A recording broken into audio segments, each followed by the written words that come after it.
पुण्यातली विधान परिषदेची निवडणूक बिनविरोध कशी झाली या प्रश्नाचं उत्तर समजून घ्यायचं असेल तर एकच व्यक्ती इनफ आहे. तुमचा सीएम साहेबांना फोन झाला होता. माझं रात्री मी 1 वाजता साहेबांशी बोललो. राजकारण इतकं प्रवाही झालंय की 2017ला तुम्हाला भाजपने जबाबदारी दिली की पुण्यामध्ये पालिका निवडून आणायची. यावेळी दादांची सगळ्यात जास्त माणसं कोणी फोडली असतील तर त्यावेळी लोक तुम्हाला विलन ठरवतात. बरोबर आहे. त्या अटीसाठीच हे पूर्ण जे काही डील होतं थांबलं होतं की तुम्ही आले तरच हे पुढे जाणार.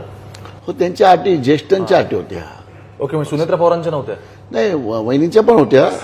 ज्येष्ठ म्हणजे भारत पवार सोडलं तर सगळ्यांच्या अटी होत्या त्या. हे परिषदेचं नक्की फायनल कसं काय झालं? म्हणजे ते काय ते 2 मित्र आहेत, त्या 2 मित्रांनी हे सगळं फायनल केलं.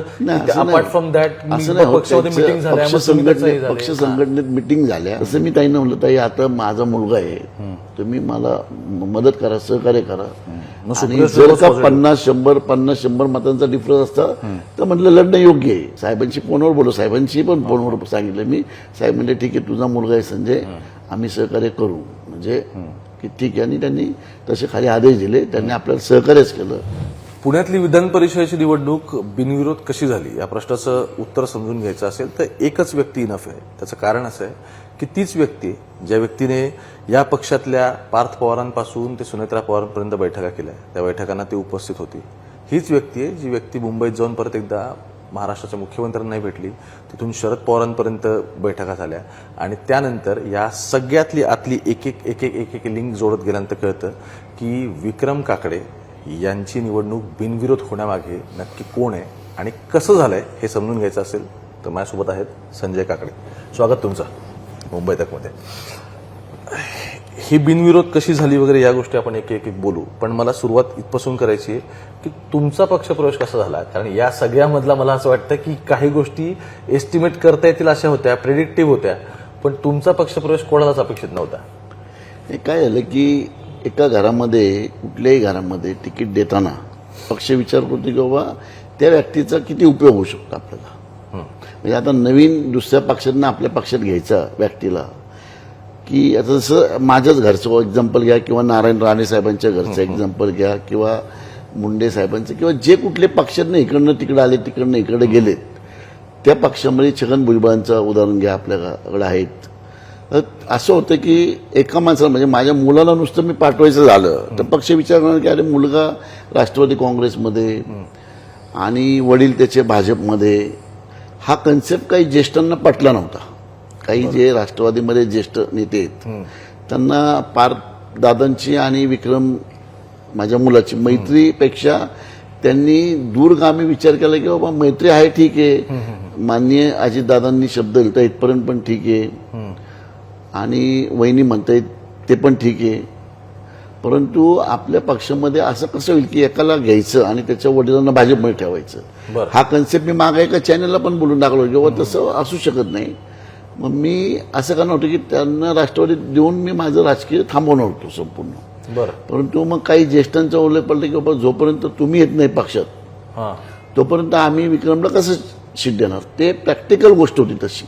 मी देवेंद्र फडणवीस साहेबांना विचारलं की साहेब असं असं आहे, मी काय निर्णय घ्यायचा. ते म्हणले संजय तू जा तिकडं. म्हणजे तुमचा सीएम साहेबांना फोन झाला. माझं रात्री मी 1 वाजता साहेबांशी बोललो. साहेब सगळ्यांचंच म्हणणं आहे की तुम्ही पण या पक्षात. मग रात्री 1 वाजता साहेब म्हणले संजय जा, आपला घटक पक्षच आहे. असं नाही की तू काँग्रेसमध्ये जातोय किंवा उद्धव ठाकरे साहेबांच्या शिवसेनेत जातोय किंवा पवार साहेबांच्या राष्ट्रवादीत जातोय. तू जातोय ते आपल्याच घटक पक्षामध्ये जातोय आणि तुझ्या मुलाला तिकीट मिळत असेल तर तू नक्कीच जा. मग त्यांच्या कानावर घालून सकाळी आम्ही 10 वाजता, मग सगळ्यांच्या आग्रह खातीर 11 वाजता प्रवेश केला आणि मग नंतर आम्ही 1 वाजता तो फॉर्म भरला 2 वाजता. पण हे ओव्हरनाईट कॉन्व्हर्सेशन आहे की ऐनवेळी ही अट आली की तुम्हाला पण यावं लागेल तरच विक्रम काकडेंचा मार्ग पुढचा क्लिअर होईल. हो, हे वस्तुस्थिती आहे. आणि मी माझ्या मुलाची इच्छा पण होती आणि त्याला पुढे करायचंय मला राजकारणात. त्यामुळे मी पण म्हटलं ठीक आहे बाबा चला, मान्य आहे. म्हणजे कोणीही असतं ते यात टाकलीच असते, हे साहजिक आहे. म्हणजे हा राजकीय एक अजेंडाच असतो की बाबा असं नाही होऊ शकत. खूप पूर्वी असं व्हायचं. माधवराव शिंदेच्या घरामध्ये त्यांची आई वेगळ्या पक्ष होती, ते वेगळ्या पक्ष होते, ते भाजपमध्ये होते, काँग्रेसमध्ये होते. परंतु आत्ताच्या या गेल्या 20-25 वर्षातला सक्क ब्लड रिलेशन म्हणजे सक्क रिलेशन. जसं मुंडे साहेबांचं आणि धनंजय मुंडेंचं काही ब्लड रिलेशन नव्हतं. धनंजय मुंडे भावाचा मुलगा होता, ते ठीक आहे. पण असं कुठलं नाहीये की महाराष्ट्रात उदाहरण की बाबा एका घरात राहत आहेत, एका कुटुंबात राहत आहेत आणि वेगळ्या पक्षात आहेत. ते शक्यच नसतं म्हणजे. म्हणून मी पण लगेच ऍक्सेप्ट केलं की ठीक आहे, चला मला मान्य आहे ते. पण मग त्या अटीसाठीच हे पूर्ण जे काही डील होतं थांबलं होतं की तुम्ही आले तरच हे पुढे जाणार? हो, त्यांच्या अटी ज्येष्ठांच्या अटी होत्या. ओके, म्हणजे सुनेत्रा पवारांच्या नव्हत्या? नाही, वहिनीच्या पण होत्या. ज्येष्ठ म्हणजे पार्थ पवार सोडलं तर सगळ्यांच्या अटी होत्या त्या. बरं, फक्त पार्थ पवारांची नव्हती. पार्थ बरं, ठीक आहे, तुमचा पक्षप्रवेश वगैरे झाला. नंतर ह्यांनी सगळ्यांनी सांगितलं तर पार्थ पवार पण म्हटले की बाबा घेतलं तर फायदाच होईल. हां, बरं. पण मग आता मला समजून घ्यायचं आहे, सुरुवातीला काही नावांच्या चर्चा होत्या, जसं की आता समजा पुण्यातले कॅन्डिडेट आहेत. पुण्यातले राष्ट्रवादीच्या लोकांची मी ऑफ द रेकॉर्ड बोलल्यानंतर मला कळलं की पुण्यात 3 जागा होत्या. वडगाव शिरीची एक जागा होती, वरती जुन्नरची बेनकेंची एक जागा, त्यानंतर खाली खेडची मोहिते पाटलांची जागा. 3 स्टँडिंग आमदार या निवडणुकीला पडले. त्यांच्यातल्या एखाद्याला तिकीट देऊन परत एकदा पक्षवाढीसाठी विचार करणं, असं असताना सुद्धा पक्षश्रेष्ठींनी किंवा तुम्ही जे ज्येष्ठ आपण त्याला कोट अनकोट म्हणू, यांनी विक्रम काकडेंच्या उमेदवारीचा निर्णय घेतला. सो यामुळे काय झालंय की केडरमधल्या लोकांची बोलल्यानंतर असं कळतं की मग स्पेसिफिक लोकांनाच पक्षामध्ये वेटेज मिळते का, किंवा स्पेसिफिक लॉबी चालते का? मी याच्यावर असं उत्तर देऊ शकतो की ते तेवढेच बुद्धीचे लोक आहेत. कारण हे सगळं सत्ता असताना पडलेत.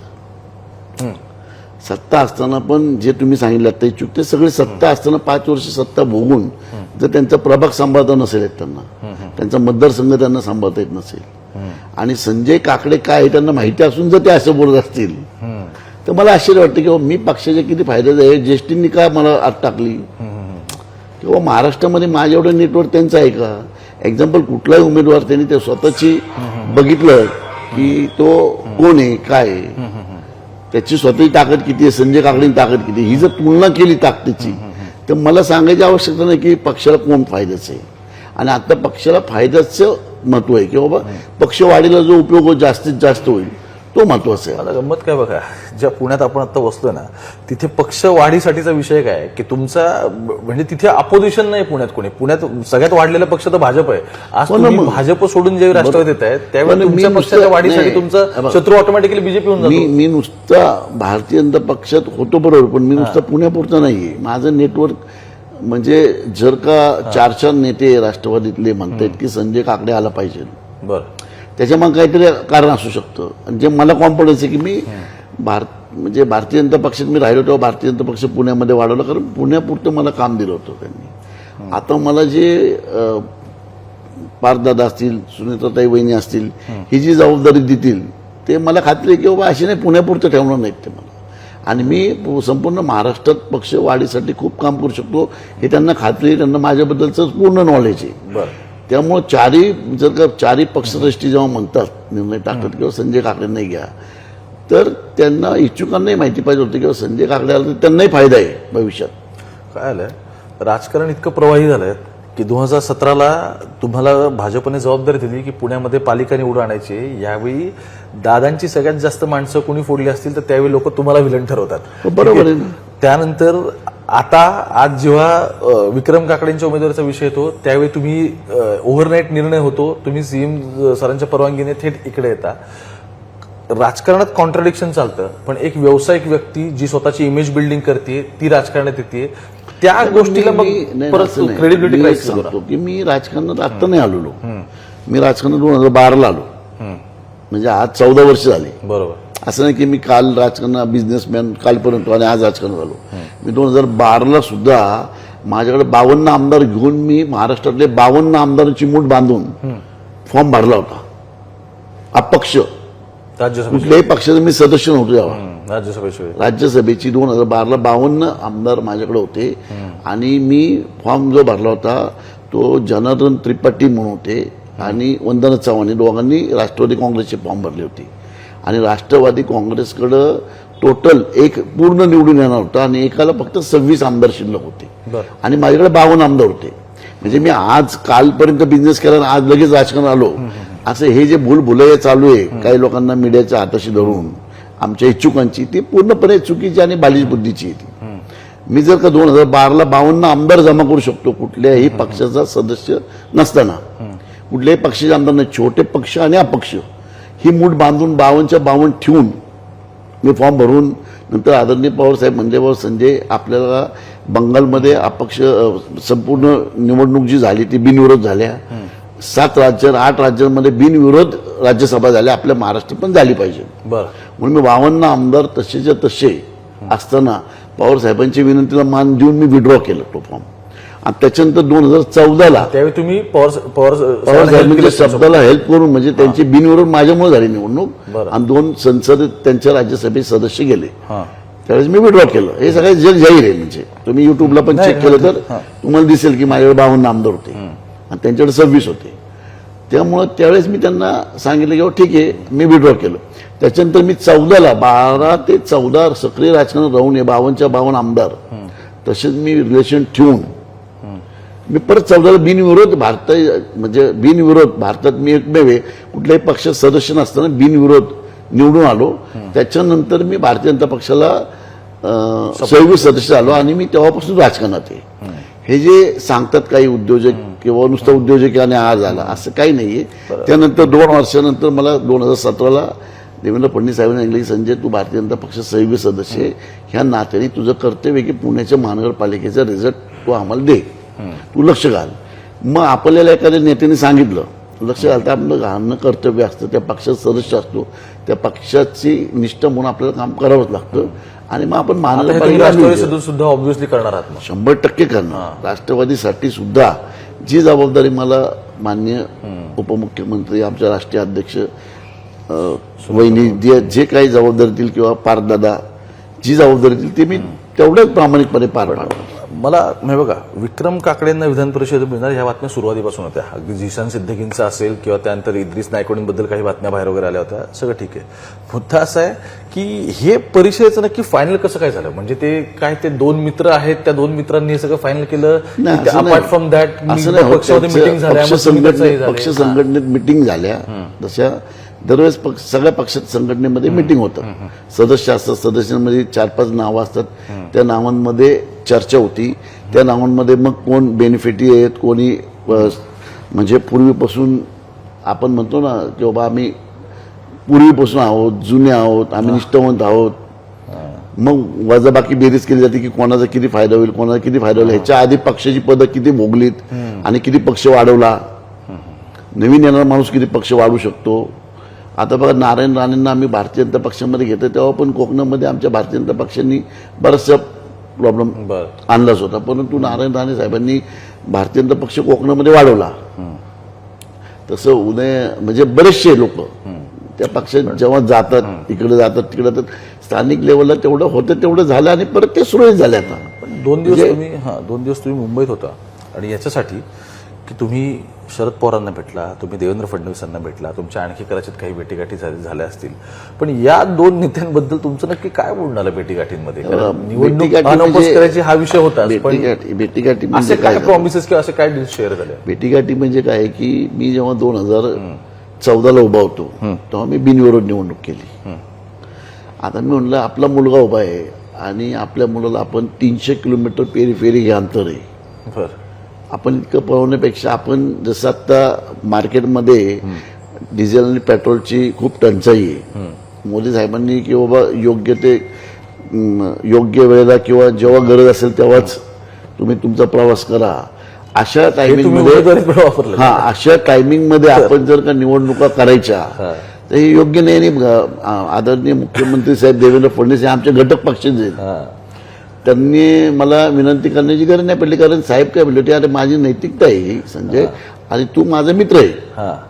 ह्या दोन्ही गोष्टींना प्रदीपपर्यंत विड्रॉ करेल तू काही काळजी करू नको.